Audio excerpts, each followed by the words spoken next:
Hello, this is Ed Spicer, and this is www.spicyreads.org. No author has given me more pleasure to interview than Kekla Magoon, author of The Rock and the River. Enjoy. Hello, Kekla, and welcome to www.spicyreads.org. You have written one of my favorite books this year, The Rock and the River. Take note of that cover. This is a book that is going to win awards this year. Can you tell us a little bit about how you came to write The Rock and the River? Sure. The Rock and the River is set in 1968 Chicago. It's about a boy who's 13 years old, and his father is a civil rights activist, and his older brother then joins the Black Panther Party. And so my main character, Sam, is caught between these two different ideals of the civil rights era.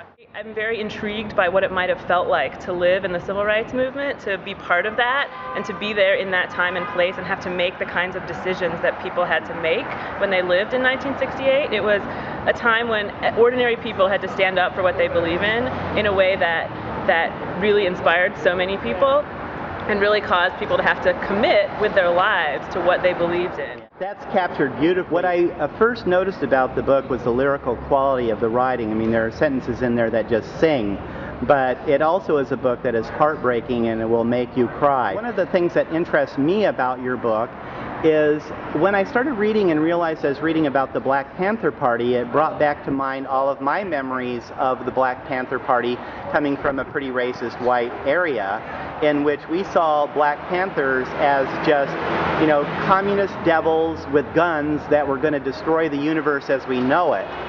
And we didn't see the health clinics, we didn't see the breakfast programs, we didn't see the protection that the everyday citizen received from them.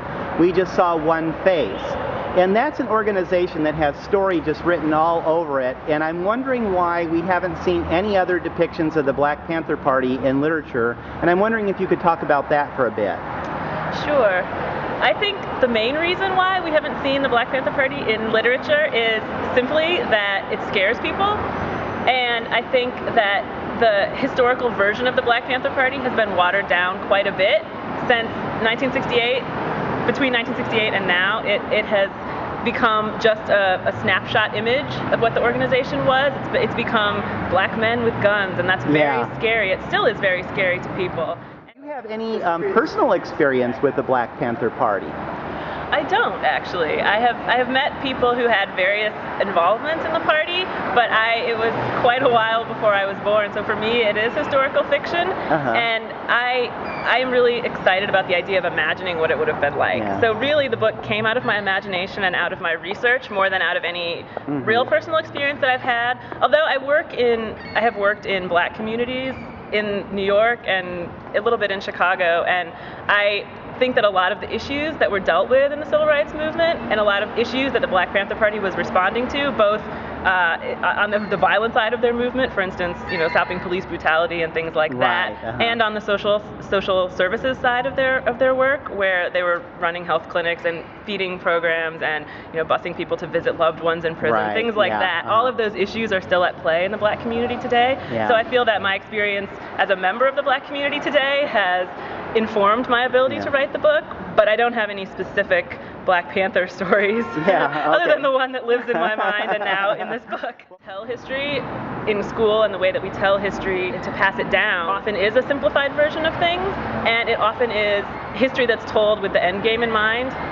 So we know that the nonviolent civil rights movement made a lot of progress in society, and so now looking back, it's easy to say, well, no one should have ever picked up guns.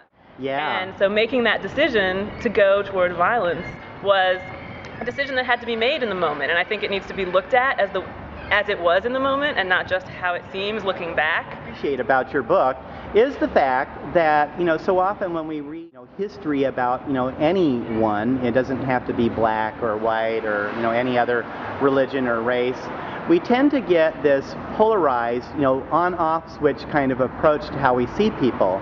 And in your book, there is a very fierce debate between the Panther Party advocates and the nonviolent Martin Luther King advocates, and it was very bright, very smart, very intelligent people on both sides with radically different ideas for what would bring about social change, because everyone agrees that the racism that existed needed to be changed. And I guess there's really not much to say to that. Thank you for doing a book about an organization that really needs a lot more press and really needs a lot more depth of portrayal, because we've really only seen a very one-sided look at the party, and your book is the only book that I know that does this.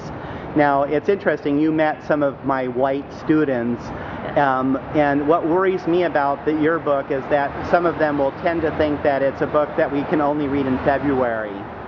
What is it about your book that you hope students of any color will take?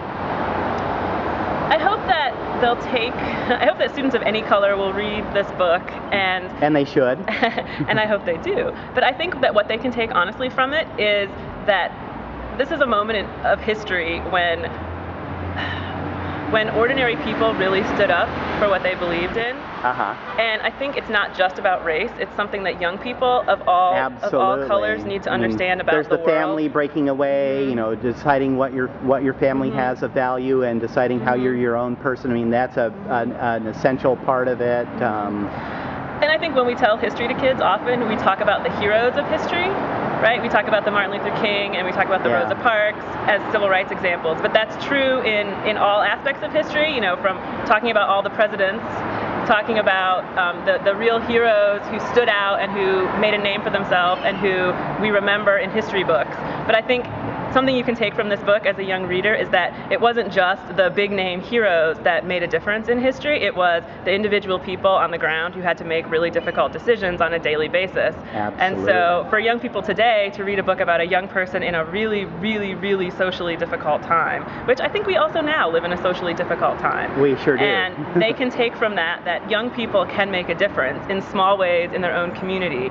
And that, I think, is a really important message for children of all ages and of all races. Okay, your book is going to win awards. You've heard it here first. Can you hold it up so we can see the title one more time? And this is Kekla Magoon on www.spicyreads.org with The Rock and the River, a book that every library should buy and that every reader should read. A brilliant story. Thank you so much for appearing on www.spicyreads.org. Thank you. That was Kekla Magoon, a rising star in the world of young adult literature, with her first and fabulous book, The Rock and the River, on www.spicyreads.org.